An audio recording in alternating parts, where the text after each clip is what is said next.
Greetings and welcome to another impressions video here at Words About Games, and today we're going to be looking at Animal Crossing New Horizons. Animal Crossing New Horizons is a life simulation game that packs you off to a remote, uninhabited desert island with Tom Nook to start a new life and build a town from scratch as you explore and create with the freedom to shape your burgeoning town however you see fit. The phrase, however you see fit, is doing a lot of heavy lifting in New Horizons. While the opening of the game is fairly structured to get you to interact with as many of its mechanics as possible, and there are a few hoops you'll need to jump through in the first couple of weeks to get access to all of the game's tools and activities, New Horizons is a game that gives you a ton of different ways to play, and it pretty much stays out of your way as much as possible, allowing you to have fun with it on your own terms. I still have a ton more things to see, do, and unlock. As I write this, Tom Nook is currently upgrading the residential services tent into an actual building, which the internet tells me will unlock the ability to terraform my island. I've been putting off sitting down to write this video because there's something new about to be unlocked, but I'm quickly coming to the realization that there's always going to be something new just around the corner, so I've decided to take the plunge and write this up now on what is a fairly slow day on the island of Pawnee. But I wanted to open with this before I dive into the nitty-gritty of what the game actually is, because New Horizons is a game that has become a regular part of my daily routine. I'm not going to stop playing. In fact, I feel like I'm just getting started. This is my first Animal Crossing game, and it's already a game I can definitely see myself still playing on a daily basis a year from now, and I can't wait to see what my island looks like as time goes on. New Horizons is compelling for two main reasons. The first is because of the freedom it affords you to basically do whatever you want. While the various activities on offer can be roughly divided into a series of different playstyles, and you'll definitely find yourself having a certain affinity for some things over others, if you're anything like me, you'll touch on everything and be pretty satisfied.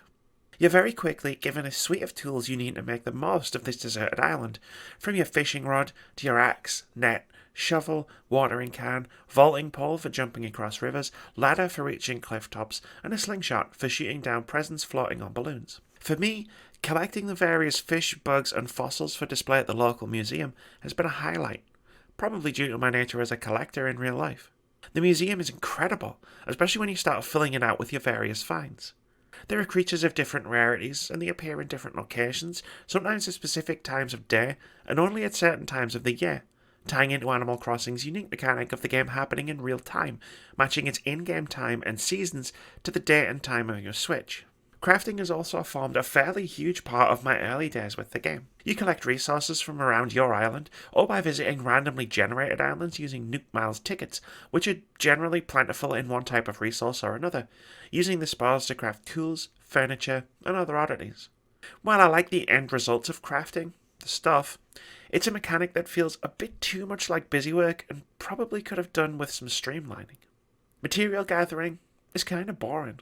You whack trees and rocks to get them to spit out the different types of wood, stones, clay, or iron nuggets you need to build your things.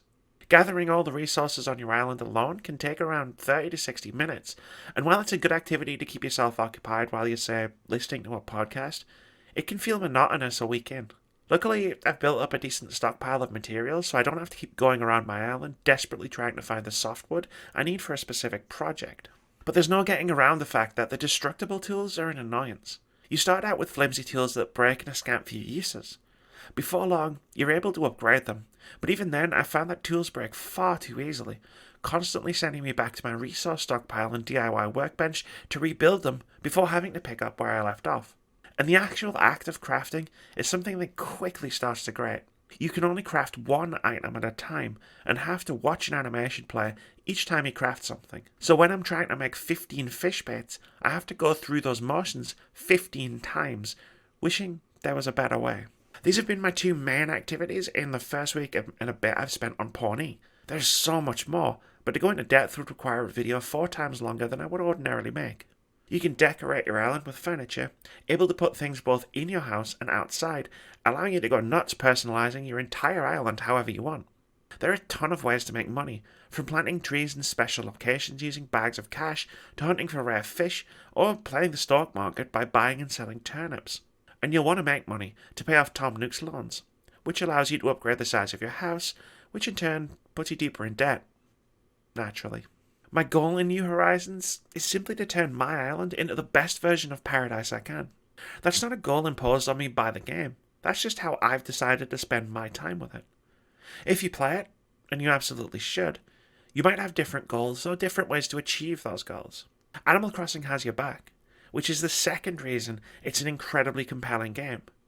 No matter what you're doing, or how long you're doing it for, the game rewards you for your time and effort. You can sell pretty much everything you want to the smaller nukes at their shop, even the weeds that initially overrun your island when you first arrive. But your other currency is Nuke Miles, awarded to you for just about everything you do in the game. By hitting certain milestones or completing certain daily tasks, you'll be given Nuke Miles, which can be used to buy in-game upgrades like extra inventory space, a tool ring for easy access to your tools, or things like new hairstyles and colours. You can also buy Nuke Miles tickets that let you jet off to randomly generated islands that are usually abundant with resources. Whether they're filled with fish, exotic fruits that can be sold for a high price, crafting resources, or you find the elusive Tarantula Island, which, as you might guess, is filled with tarantulas that are as scary as they are valuable. It turns out there are a lot of options for carving out a new life on an idyllic island paradise. While I'm sure you'll have your favourite ways to play that are different from mine, by and large I've found myself mixing and matching everything to some degree, creating my own way of doing things as I look to craft the island of my dreams. After just over a week with the game, I've settled into a pretty comfortable loop of activities. But Animal Crossing New Horizons has become a part of my daily routine, whether I spend hours hunting rare fish or 20 minutes doing a spot of shopping. If you're in the market for a serene, chilled-out experience, then this is undoubtedly the game for you. Thanks very much for watching this video. If you enjoyed it or found it useful, consider sticking around here at Words About Games. Our content includes review impressions of games big and small, a weekly podcast dedicated to discussing the happenings in and around the games industry, weekly opinion videos, reactions, debate-driven top 5 and top 10 lists, a regular Hall of Fame series where we discuss our favourite games, and indie game spotlights. We also stream every Friday and Saturday at twitch.tv/wordsaboutgames. Most importantly, have a brilliant day.